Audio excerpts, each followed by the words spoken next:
Happy Tuesday to all our listeners. Thank you so much for your continued audience with the JFJ's team. Welcome to another episode of Let's Talk Justice. And today we're talking justice issues on the matter of the tabling of the Auditor General's report. But before we get into it, just a little bit of a housekeeping. Vanessa Parkinson, our program officer, who is our weekly producer, she is not with us today. She's joining us remotely and assisting us with the live streaming on our YouTube platform.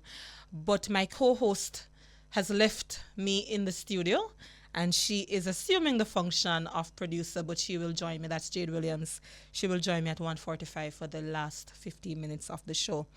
All right, so I will see how best I can steer the ship for the next few minutes. Now, we're going to also be shifting things around a little bit. So the week that was, we will table that discussion because you saw several human rights issues emerging, and I want us to have a little bit of a conversation in the last 15 minutes. That shooting that was done by Bugwalk with 27-year-old Romari Sterling, and you had another shooting done by Old Harbour. So we're going to be having a little bit of a discussion around that human rights policing conversation, as well as some other matters that we saw emerging in the public space.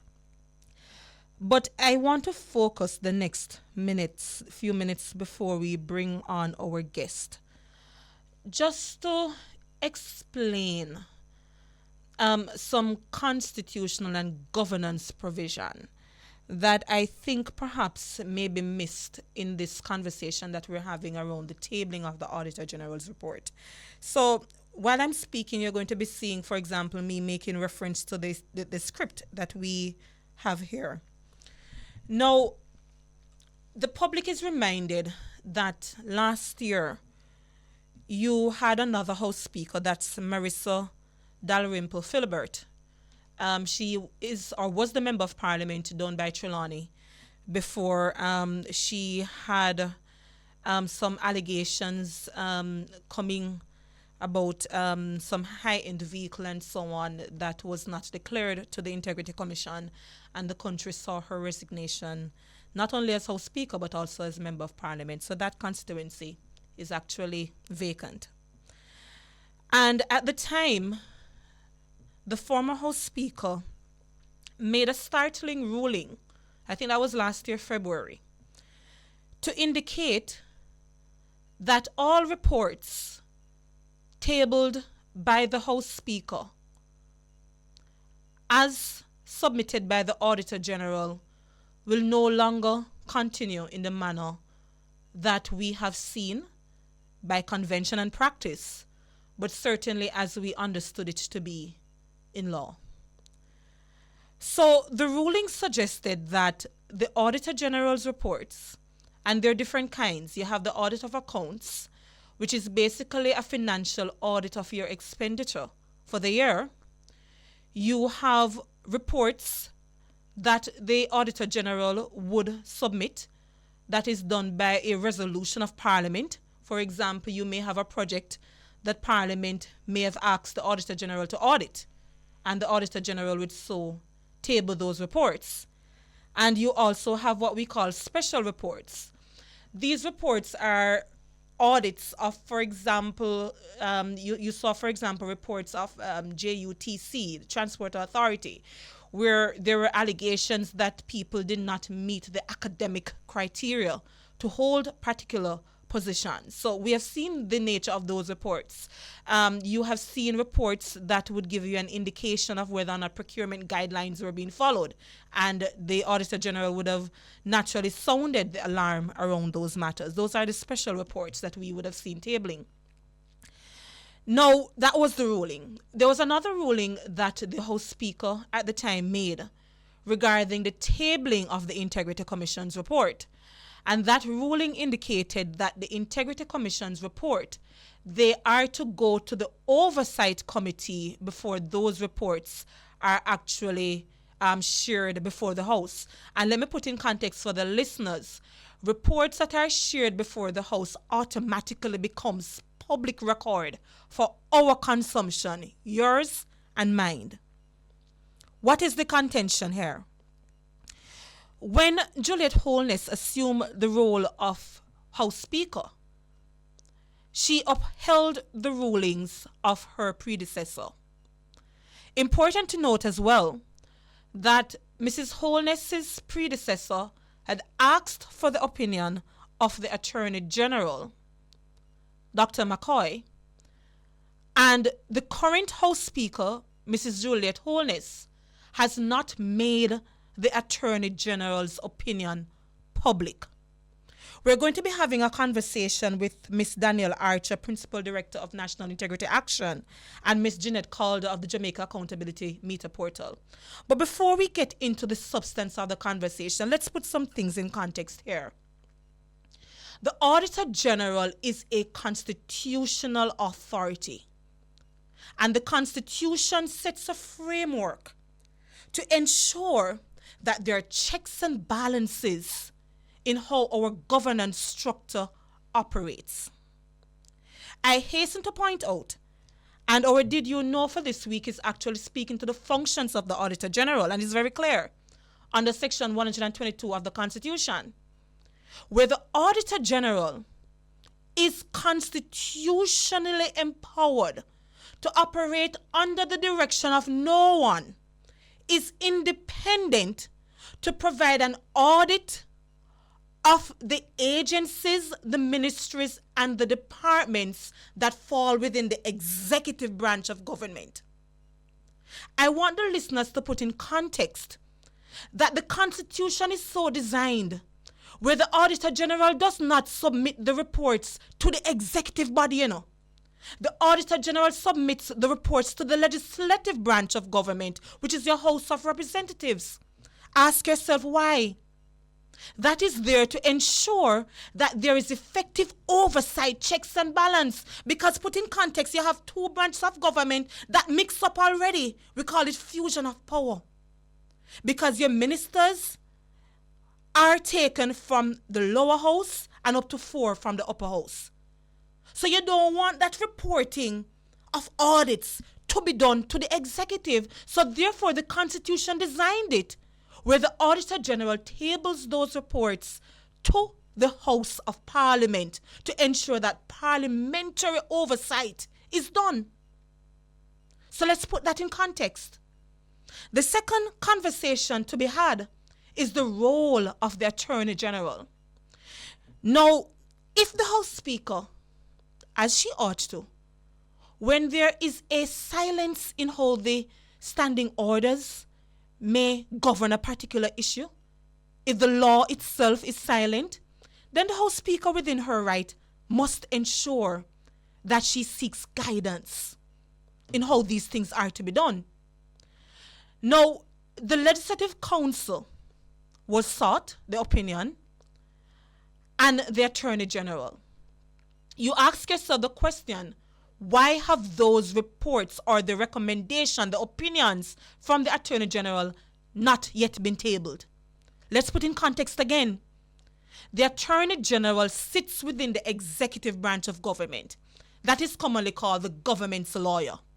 The Constitution of Jamaica don't recognize no political party. So the Attorney General is not the ruling political party's personal attorney. The Attorney General is there. Though that person, that position is appointed by the Prime Minister, the position is there to ensure that the Cabinet has legal advice in governing their duties. The House Speaker is not a member of Cabinet. The House Speaker, as a member of Parliament, would have sought the opinion of the Attorney General. And therefore, the House Speaker is acting on behalf of Parliament. And if you got an opinion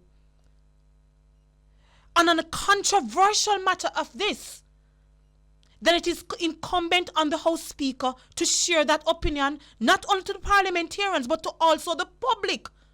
So we are assured that you're acting impartially. The third thing to note is that there's a 2-page letter that has emerged in the public where the House Speaker has apparently saw it fit to discipline, if you will, because that's how I read this letter. It's a disciplinary letter of the clerk of the House. Again, let's put things in perspective. And I refer you to Section 47 of the Constitution of Jamaica. The clerk of the House, in hiring that position, and by the way, the clerk of the House is there to ensure that the parliamentarians themselves are aware of the procedures of Parliament. The clerk of the House is the only non-parliamentarian who has the power to speak.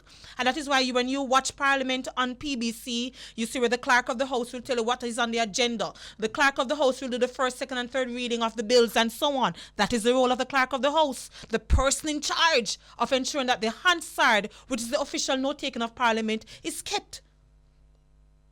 How is that person appointed? The person is appointed by the Governor General upon the advice of the House Speaker. But rest assured that the termination of the clerk of the House is done based on a 2/3 majority vote of the House of Representatives. There is nothing in the Constitution of Jamaica that says that the clerk of the House acts under the direction of the House Speaker. And in our humble opinion, the House Speaker has overreached and has arrogated herself with authority that she does not possess. That is a disciplinary letter, and as we stated publicly this morning, it is an inappropriate one. And at this point, JFJ is urging the House Speaker to revisit her decisions that were taken regarding the rulings on the tabling of how reports are to be done. And we're going to be getting into the conversation around, again, the tabling of the reports as provided for in the Constitution, but also has provided for in the Financial Administration and Audit Act. We're going to be having that conversation in short order. And I will also urge the House Speaker to share the opinion that was provided by the Attorney General. And dare I say, the House Speaker owes Ms. Valerie Curtis an apology, because to my mind, I can't see how the Attorney General's opinion can't be shared. But a personal letter that ought not to have been written in the first place was made public. We take the break, and then on the other side, we have the discussion with Daniel Archer and Jeanette Calder. Welcome back to Let's Start Justice. We're discussing the issue of the tabling of the Auditor General's report. And we now have two of our very close colleagues online, Ms. Danielle Archer, Attorney at Law, Principal Director of the National Integrity Action, as well as Jeanette Calder. She's the Executive Director of JAMP, Jamaica Accountability Meter Portal. Jeanette, Danielle? Afternoon, Michaela. Jeanette, we meet again. Good afternoon. Yes, we have. Good afternoon, Michaela and listeners. Yes, a very good conversation had yesterday. I won't call the other radio program because we're on Bridge 99, but that was a very good conversation had yesterday evening. So thank you so much. Jeanette, let me start with you. You have an opinion on the interpretation, if you will, on the pieces of legislation that the House Speaker is guiding herself by. Yeah. So if you could just give us a breakdown of what is happening there with the Section 29 and 30 of the FAA and your thoughts on it, and then we bring in Danielle to share her view as well. Sure. No problem. Just to say to your listeners that the Auditor General of Jamaica does the kind of work that any auditor does in the private sector. I just say for that first. If you have a company, just picture that, and you put a manager in place. That manager during the year has to make sure that certain laws are obeyed while they're transacting business on your behalf. They're going to be also making sure that they have to meet the objectives of the organization. Maybe you're selling water, maybe you're selling patty, maybe you're selling, legal services, whatever it is. And then they also have to be recording the financial records, how the money is being used, especially if it's coming from you as the owner, how the money is being used. They have to put down the receipts. Every month they have to say what come in, what go out, who get what check and for what. So that happens in the private sector during the course of a year. And the private sector also brings in an auditor on an annual basis to check to make sure that your manager has been following the laws, that they have been accurately recording the finances, and let me be clear, the auditor making sure that the accountant not stealing from you, yes, and they're making sure that the employees also don't have any opportunity to do that, so that certain things are in place. Let's go over to the government. The government has an auditor that does the same thing on behalf of the people of Jamaica, because what? The companies that they're running for us is ours. The money that's in the bank is ours. The land that they're selling and divesting is ours, right? And we are employing 63 parliamentarians to do a job for us.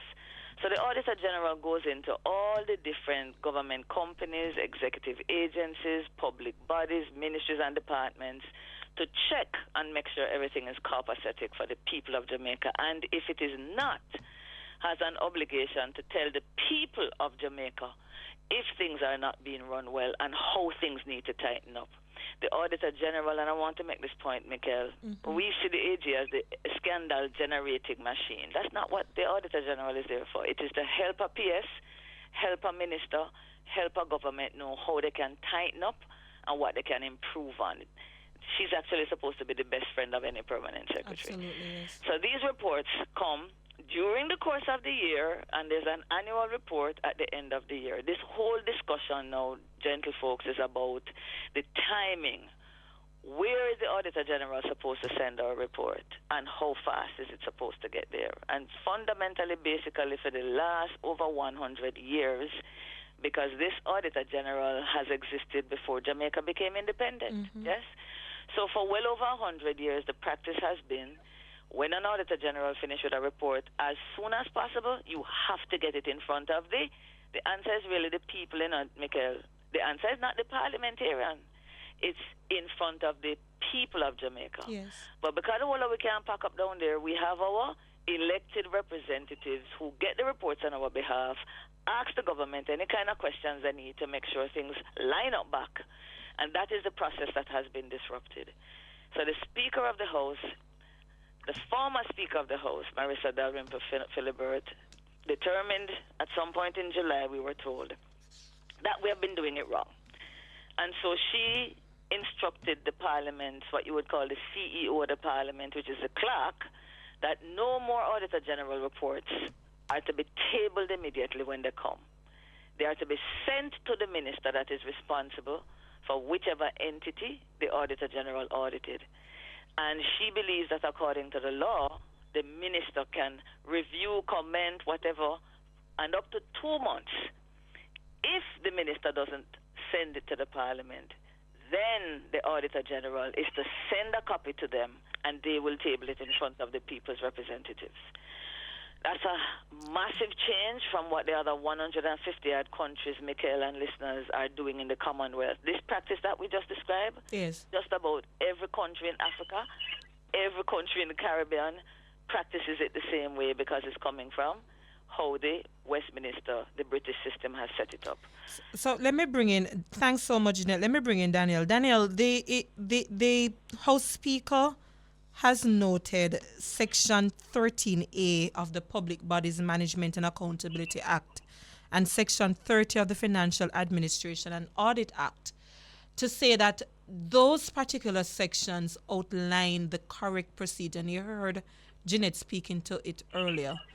Do you agree with that view, or do you think there is a misinterpretation of those particular sections and how the different types of audit reports are to be tabled?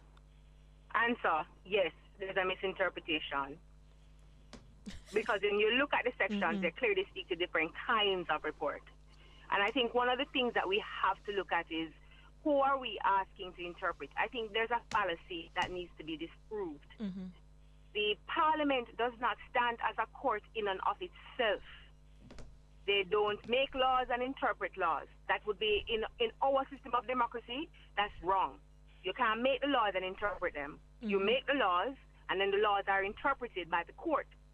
So where we are is that we've had 100 years of practice, which they like to say that this is custom, the very same custom that allowed the Deputy Speaker to rise to Speaker of the House, the same custom that we didn't challenge, is the very same custom that we have used for 100 years, which, guess what?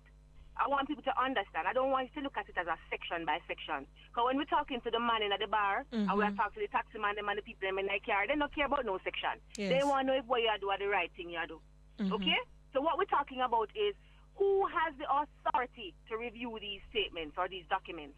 Which documents go to whom and which documents go where? And the law for the 100 of years that we've been following it. And what has been happening in other Commonwealth Caribbean countries is best practices, which means that they go to the house so that we, me, you, and the taxi man and the barber shop, everybody can understand what's in the report. And here's the crux, Michaela. All of what we're talking about comes out to transparency and accountability. When the Auditor General presents her report, she's doing what? Checking off to see if the money's spent right. And when you do it this way, you can't help but to have people wonder, wonder if I because you know one end table make you send them back. Or something to hide. And we have to ask this question in the context of being told that the AG is a government lawyer and the House Speaker acts in the interest of the governing party. So who acts on behalf of the people of Jamaica? Who is there to represent us? Because we all seem to forget that once you elevate a political party to government, they have that duty to represent the people, both those who voted and those who didn't vote, both those who are part of their party and those who are not a part of their party, because we all make up the people of Jamaica. So that is what this is about, transparency. Asking the question, are you looking after your own nest and not wanting the people of Jamaica to know? Because otherwise, we have done this before. What's the danger? Yes. We seek to correct many things in law. And one of the things that we haven't seemed to want to correct is how quickly we get information about how people's money are spent to the people. You know, before I bring back in Jeanette, Daniel, just a quick question. What do you think is the mischief that the House Speaker was trying to solve? I think we're all not clear on what exactly the challenges were. You know, I heard Jeanette utter some explanations on the last interview we shared together. I didn't think highly of that explanation. So I will say, I am unsure of the mischief. And perhaps if they were to tell us what the mischief was, because it can't be that it was being done wrong all this time. That can't be the mischief. The mischief in law goes to what the law was seeking to correct or to change.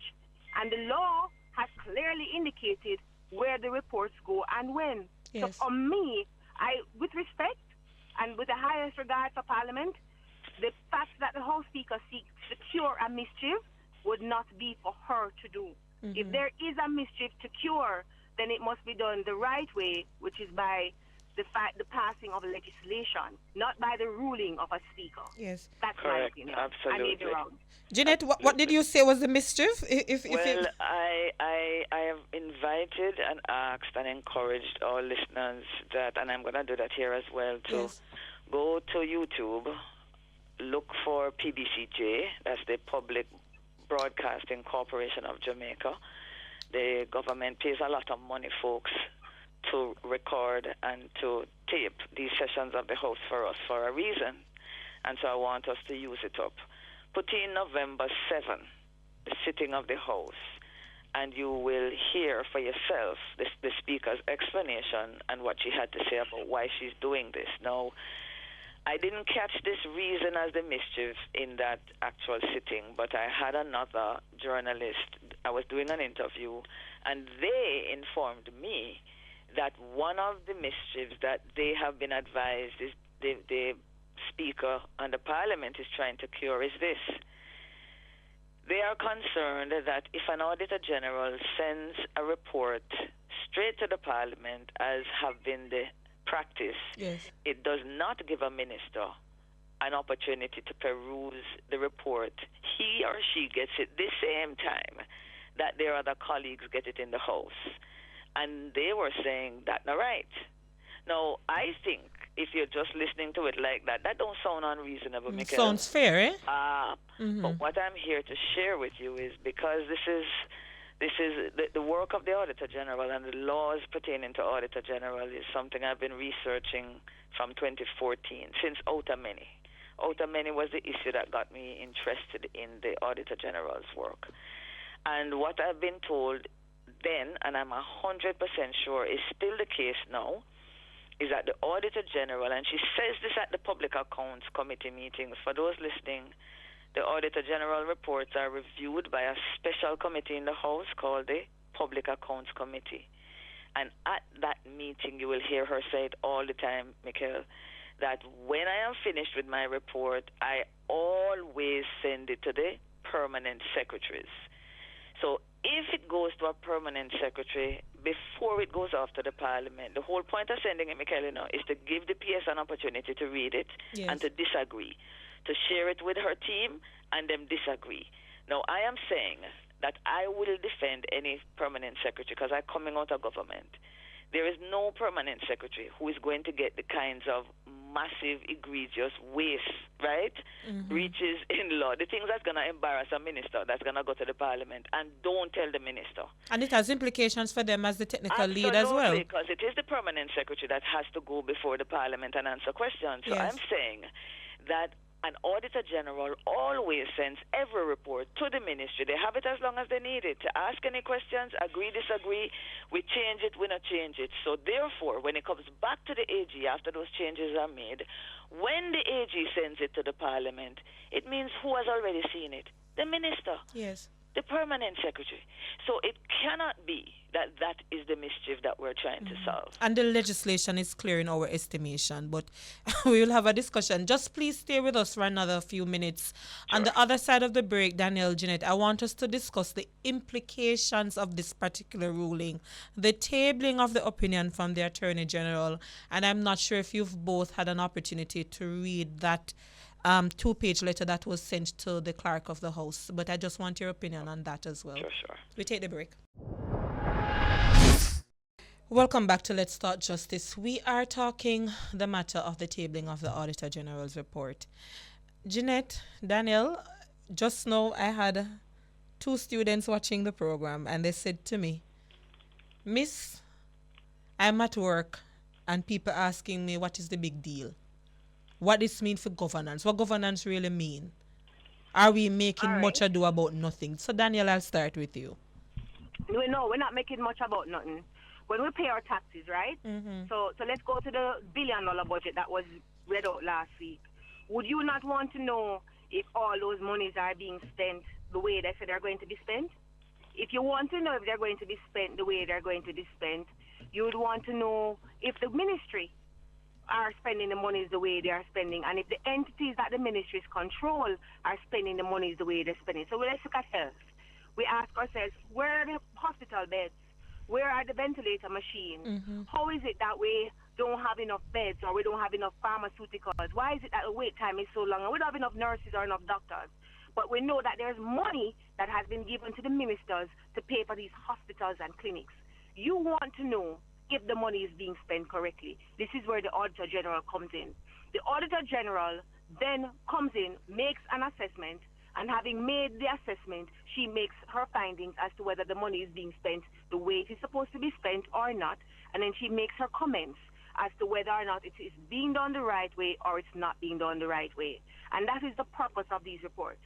Now, all of this contention or quarrel is about should the reports be sent to the Parliament, how they should be sent to Parliament, and who should get them first. What seems to be the problem is that they, and Jeanette, you can jump in if you think I'm wrong or going off into the deep end, is simply whether or not the minister should get these reports before everybody else get them. And what Jeanette has explained to you is, hey, the minister, everybody get a chance to see it already, you know. This is now being presented to the public because the Auditor General, in doing her report, would have asked for, I haven't seen this, I haven't seen that, where is your explanation for this? So that she can make a comprehensive report to the people. So this who and ha is all about whether the report should be kept close to the chest and not sent to the Parliament in a manner that has always been done so that the people of Jamaica get it, or whether it should be secreted away and done in another manner that the people of Jamaica won't have access to it for an extended period of time. And what we're saying is We need to follow the best practices so that the people of Jamaica get this information in good time so that they can make a decision, that it is not left up to the whim and fancy of the speaker as to when the public knows what the Auditor General has found out. Am I incorrect, Jeanette? No, good to go. Yes. Anything else to add? No, great job. Thank you. Absolutely. You see, what we've been trying to do, Mikhail, is to try to simplify this. Yes. So I hope you students absolutely. understand. So here, let us run with it now, and no pun intended. Yeah. When we talk about how the money is spent, is transparency. We are talking about, you know, because guess what happened now? All of the politicians them in the parliament, every last one of them, and all of the public servants them who have access to how money is spent. If you cannot explain how the money is spent, how you going to know it is spent, how you going to know so you get value for money. So this helps in transparency, because we will get a report now to know if the monies are being spent in the manner that they are to be spent. And you and I both know, on the top of every list when we talk about Jamaica in the public space, there is corruption. Yes. So we just did the corruption perception index, where we have been marching time at number 20 at 22 years. We've been marching time at a position that indicates that we haven't done much for corruption. We don't take it seriously, because here is a situation that tells us now that we should be able to say to the people, this is how the money is being spent. None of it is being sequestered away for the benefit of any one particular individual. All of it is being spent for the people of Jamaica. So these reports are important because it allows the acts of every minister and every entity that is vested with Jamaican people money to come clean and tell us what you are doing with it. It also allows accountability. How is it being spent? So that we can understand why we're spending more money over there, so, or why we need more over here, so. Yes. So this is all about budgeting, like you do in your family. You give it in the money, what you do with it? What you do with it? The only difference is you don't have no independent auditor in your family. Because that's an important point, you know, Daniel, that I wouldn't want us to lose in this conversation either. Because when you can have a constitutional authority that is there through the Auditor General, that independent body that can make sure that there's accountability for the money that you pay over every month. Every time you go to the supermarket and you pay something, you see GCT charged on it. When that is being undermined, that is a challenge. Because who's going to be that independent voice to make sure that the money is being spent well? Because you're not politically aligned. Correct. And that is the concern, yes.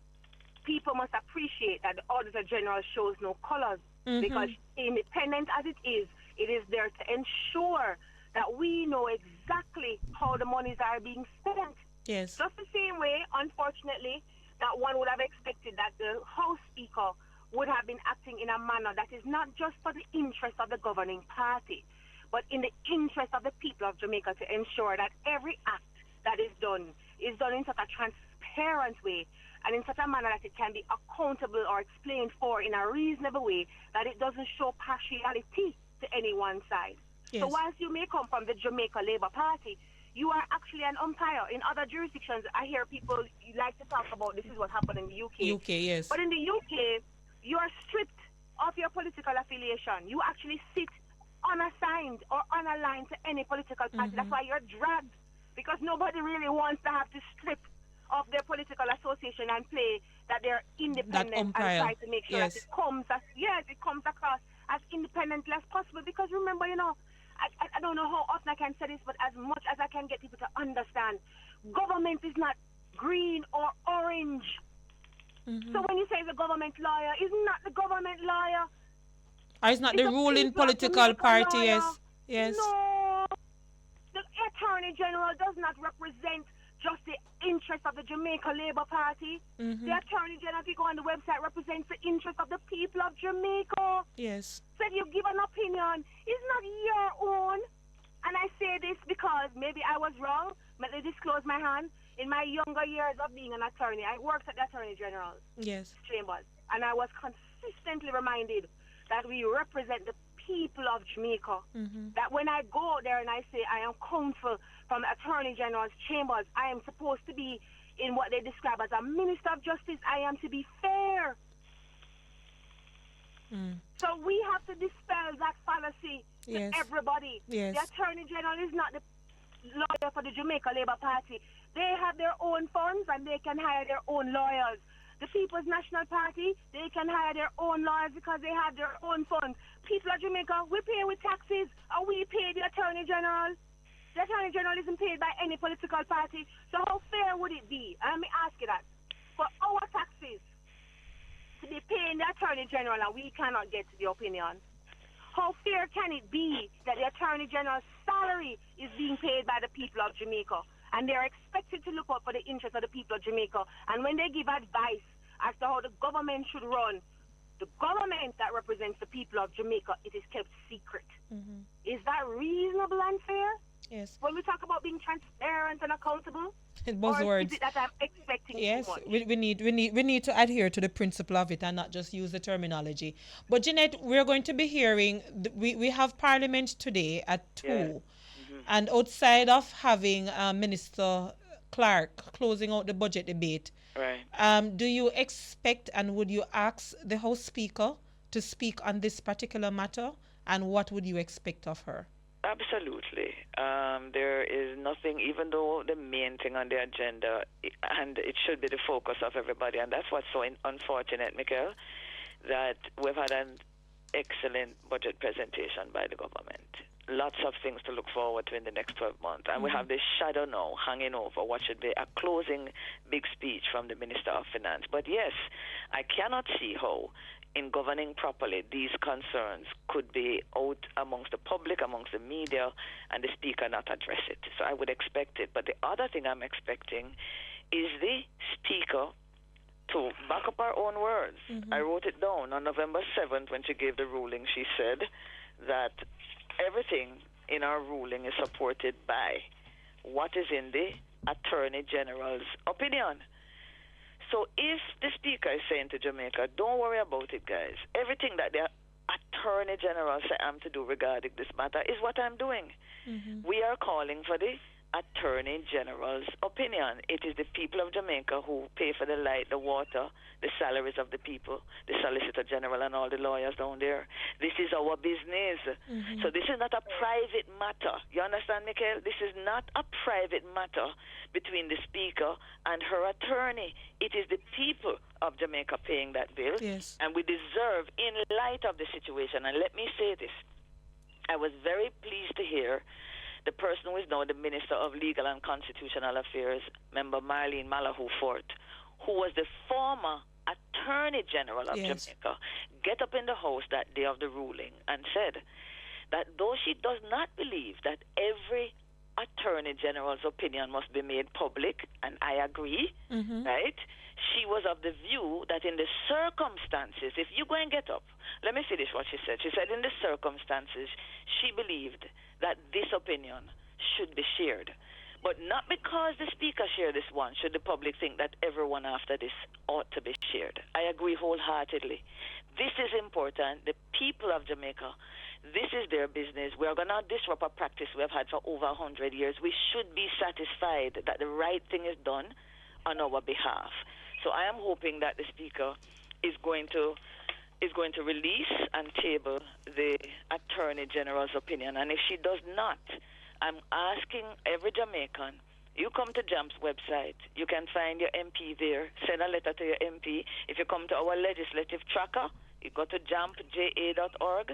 There's one called the Legislative Tracker. If you click on that, there's a big fat envelope that comes up saying, send a note to Parliament. And if all of us send a note, we talk now, Mikhail, now it's action. Yes. Citizens have to get involved.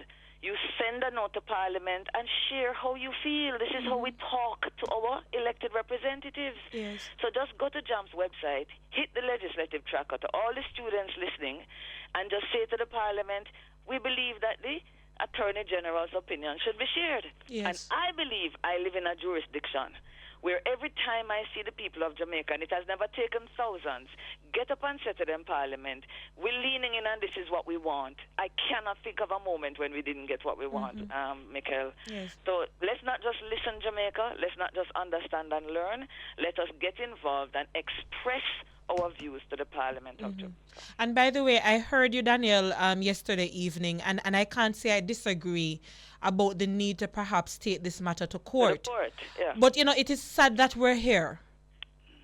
It's sad that we're here because at some point, if you have a legal opinion, it goes back to the point that it needs to be shared, and we have to have an idea of what is guiding the House Speaker and whether or not the House Speaker is acting contrary to what is provided for her.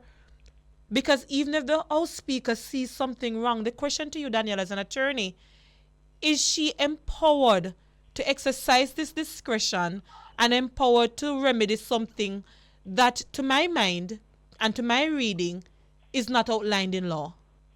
Well, as you see, you put me on a little spot now. Let's make that distinction. One would have to look at, take for instance, the opinion is an opinion. It's not a ruling. And if it is that we are all capable of being wrong, so the better position would be to ask the court itself, who is tasked with that responsibility. It is the courts that we have that are responsible for the interpreting of law. So where there's a dispute as it relates to the definition or the interpretation, our first port of call would be the court. So the Attorney General would present their position. Clearly, those representing, and this is where the House Speaker would have to get her own attorney now. This is how it's how scrumptious it is. Because if the Attorney General has one view and the House Speaker has one view, somebody has to appear on her behalf to present her view. And thereafter, the courts would then say, this is the definition that they have taken from the year, and they would certainly look to practice to inspire that. But you also asked the question whether it's within her purview. Where I stand, I do not see that you can say it is my ruling without there being disclosure. So when you say it's my ruling and then you ask the clerk, of course, to ensure she follows your ruling, I have a little bit of a disquiet there. And I would say that I would err on the side of caution by ensuring that my ruling is strong in law. Because if it's not strong in law, then you'd be asking the clerk to do something that she shouldn't be doing. And we get into the to the position with the letter. Yes. To my mind, I think we need to have a look at what we would call grievance procedures. How it's written, what was said, the tone of the letter, as many would describe it, and the fact that it's going to be pasted on your file. Gross dereliction, those are magic words. Gross dereliction of duty should only be found when there has been some kind of hearing to make a determination that she was in gross dereliction of your duty. So you can't just say somebody's in gross dereliction without a finding. Exactly. Where did this finding come from? Did the person have an opportunity? In law, we call it natural justice, whereas they have an opportunity to address your concern and to raise their defense and to actually say, this is my position. Was this done? Because you use those magic words, I ask the question, wait, was there a hearing? Was there a determination that was made that she is so found? Because I think the House Speaker likes to talk about the standing orders and she goes by the book.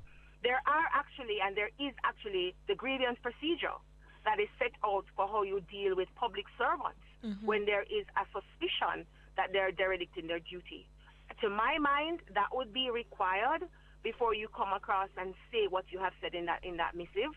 I am a little bit concerned. I understand that the clerk says, I know nothing about this letter. At the time when Gleena had reached out to her, yes. Right, and I'm thinking, wow, we've taken the liberty of disclosing this documentation when all it would have required is for you to disclose the opinion of the Attorney General and then say, you were advised to carry this out, please explain why you did not do so. Because if we all were on the same page, then we all would know whether the Speaker's ruling stands or the Speaker's ruling is fallible. Yes. At this point, we don't know. Thank you so much. We have to leave it there. Appreciate you both always. And, JFJ is supporting both the JAMP and NIA on this so that we can get the type of governance that the country deserves. Thank you, Mikhail. Thank you for having us. Thank you, Mikhail. Have a good one. Bye-bye. We take the break. Welcome back to Let's Talk Justice. Jade, we're back together again. Yes, I'm here. I was listening to you and the crew talking about the budget and the... This is Civil Society Advocates crew? Yes, that's what you're calling us? Society Advocates crew, yes. Oh, Lordy. The intellectual crew. You're good. But, it's... I admire and have such great respect for both women, Jeanette Calder and Danielle Archer. And I hope our listeners were paying keen attention to the issue, because this is beyond, again, a simple matter of misinterpretation, with the greatest of respect to the House Speaker of Law. This goes to the core of governance, understanding that the Constitution is structured in a way to keep people in check. Yes. So that when you exercise whatever power you may have, it is done within a particular framework. And I think the old speaker has overstepped in several instances, in this particular area. And, we will listen to Parliament today, but I hope our listeners will make their own views known to the government. And when I say government here, I'm talking about the ruling political party. And we need to stop using that term interchangeably, because the government, the three branches thereof, is legislature, the executive, and the judiciary. But we use government interchangeably with political party, and we need to stop. Because I think that may lend to some confusion. I certainly agree with that last piece. Before you go into your final few topics, let me just say what the trivia question was. And I'm sorry. That's why you shouldn't leave me alone on this thing, That's perfectly fine. We did post it on our Instagram, and we got a response there. And the question was simply, for what reasons can the Auditor General be removed from office? And the answer was that the Auditor General can be removed if they did not properly discharge their functions, or they're unable to discharge their functions, or if they have misbehaved. So if there is misbehavior in the role. And those standards are very high. Extremely high. And there are processes to go through. Absolutely. Yeah. Yes, and the winner was Edith Rose, so we'll reach out to you via DM. So last week, my God, our Prime Minister, the Most Honorable Andrew Holness, did a marathon with that 5-hour budget debate. It was something. Man, I traveled to country park, come out of my car and go where I'm going, and it was still going on. Shame to say I dozed off lightly. You did? Lightly. But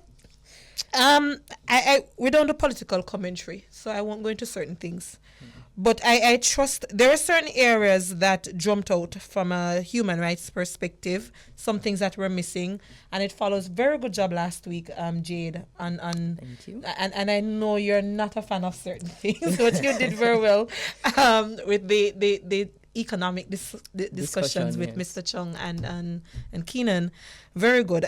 But, when you put the two, I've enjoyed all the debates. I didn't get the chance to watch Mr. Robinson's, but all the debates from the leader of the opposition, the Prime Minister, and Dr. Clark, who will also close out today, you heard several things coming out. For example, the leader of the opposition speaking, not talking the House Speaker conversation here today, not on this show, but he raised the matter, for example, of a constitutional reform.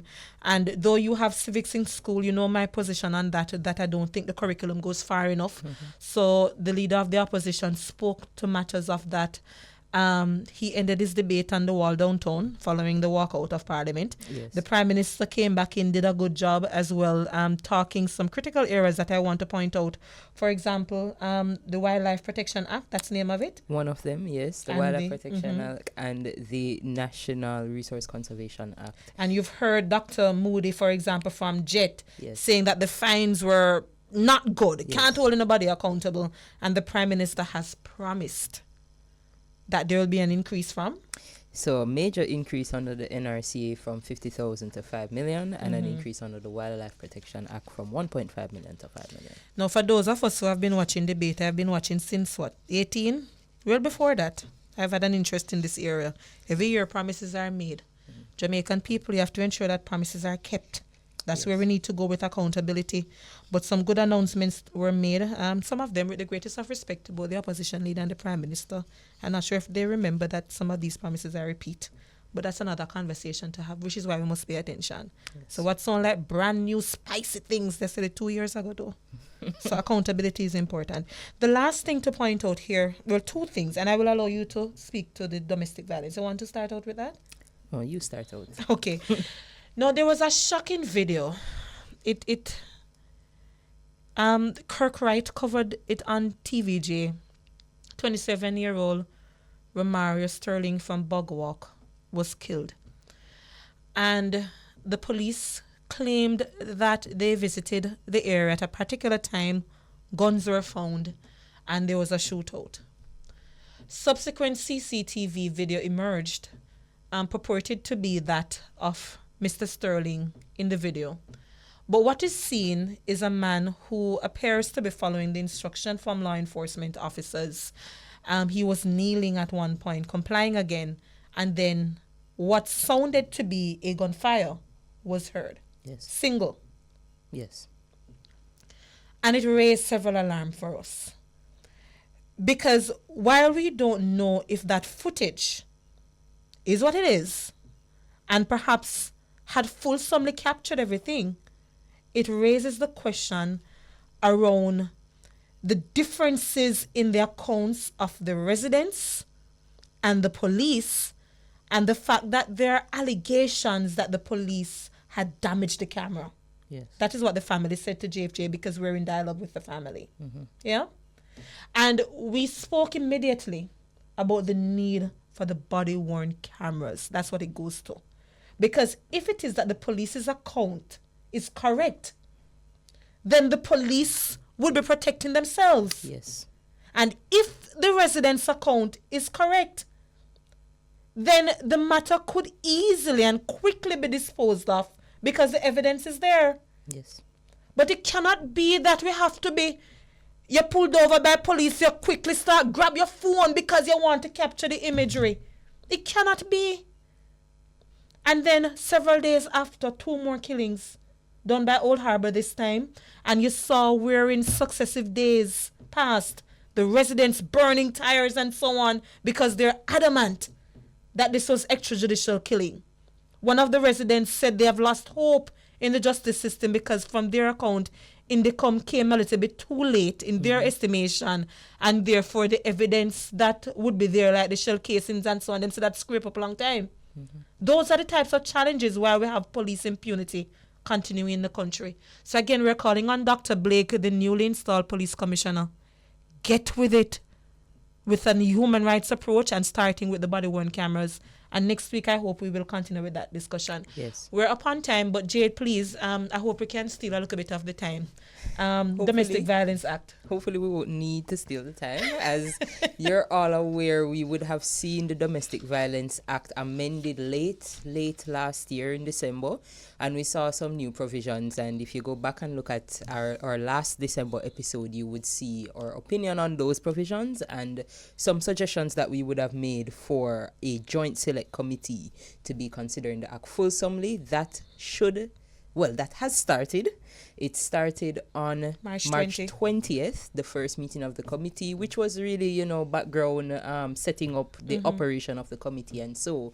But the committee has already asked for its submissions from the public, and the deadline for those submissions is April 30. So, of course, Jamaicans for Justice will be making a submission. But we encourage the public. You don't have to know law, but you know when something wrong, you can write a 1 paragraph. Absolutely. So as if you are a victim or a person who knows a victim or a survivor, you don't have to write about the legal provisions. You can write what you think your Domestic Violence Act should be considering in as plain as language as you can manage, and send that to your parliament for them to consider, which is their duty. Yes. So we hope that you will participate in the process. We hope that you'll follow along with the meetings of the committee and keep abreast as to what's happening with the Domestic Violence Act. So next week we'll be back with a new episode. Yes. Yes. Hopefully the one that we mentioned, police reform in the country. Yeah. So thank you so much, Jade, and thanks for joining me in the last 10 minutes. You are very welcome, Mikkel. I'm Jade Williams. And I'm Mikkel Jackson, Executive Director.